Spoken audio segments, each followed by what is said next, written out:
বিভিন্ন দেশে বিভিন্ন ধর্মের রীতিনীতি রয়েছে, যেমন রয়েছে তিব্বতের মানুষজনেদের আজব এই রীতিনীতি। অদ্ভুত সেখানকার মানুষজনেদের বিশ্বাস, যা শুনলে আপনাদের চোখ কপালে উঠবে। এই নিয়ে আজকে আমাদের ভিডিও। নমস্কার, আমি বিথিকা। আপনারা আছেন গল্পে বিথিকা ইউটিউব চ্যানেলের সাথে।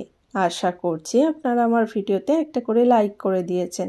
আজকে আমি আমার ভিডিওতে তিব্বতের মানুষজনেদের অদ্ভুত রীতিনীতি নিয়ে বিশেষ কিছু তথ্য আপনাদের সামনে তুলে ধরার চেষ্টা করব।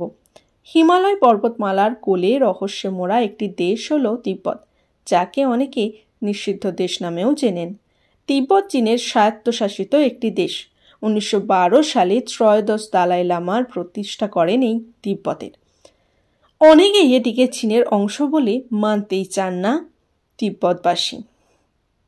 1969 সালে তিব্বতের জনগণ চীনের বিরুদ্ধে আন্দোলনও করেছিল, কিন্তু তারা তাতে ব্যর্থও হয়।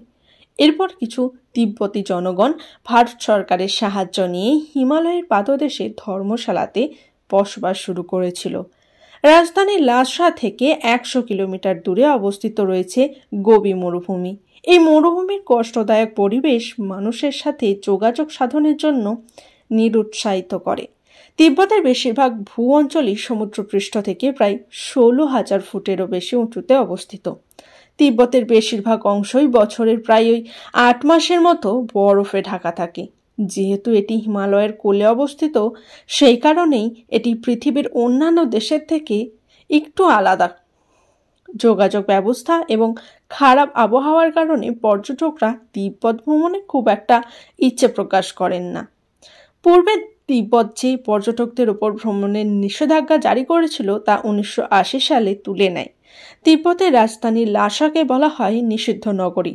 লাসা শব্দের অর্থ হলো ঈশ্বরের স্থান। অন্যান্য জাতিগোষ্ঠীদের মতো তিব্বতের লোকেদের কাছেও তাদের ধর্ম খুবই গুরুত্বপূর্ণ।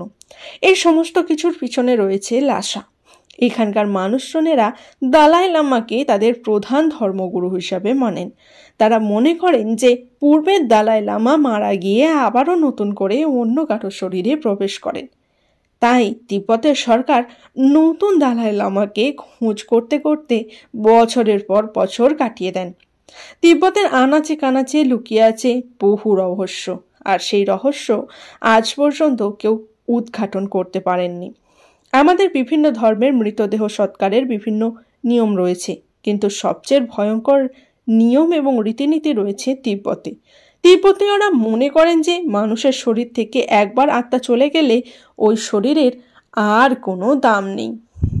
সেই জন্যই তারা মৃতদেহগুলিকে টুকরো টুকরো করে কেটে শকুনকে খাইয়ে দেয়। ভাবতে পারছেন কি অবস্থা?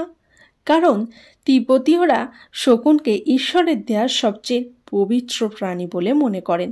বলা হয় নাকি তিব্বত এবং নেপালের মধ্যবর্তী স্থানে ইয়েতি নামক একটি প্রাণী বসবাস করে, যেটি দেখতে শিম্পাঞ্জি অথবা গরিলার মতো একটি প্রাণী।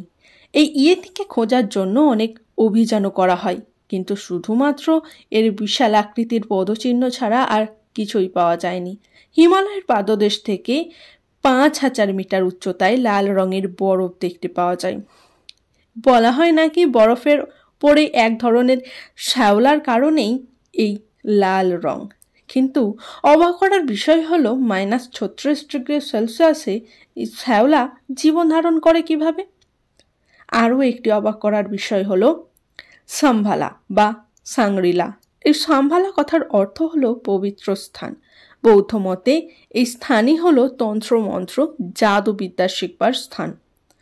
অনেক বৌদ্ধ পণ্ডিতরা এটাকে তো কাল্পনিক স্বর্গ বলেও মনে করেন। বাস্তবে এই সাম্ভালার অস্তিত্ব আছে কি না তা ঠিক পরিষ্কার নয়।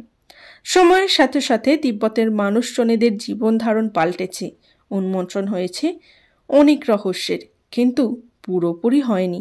এখনও অনেক রহস্য উন্মোচন হতে বাকি আছে।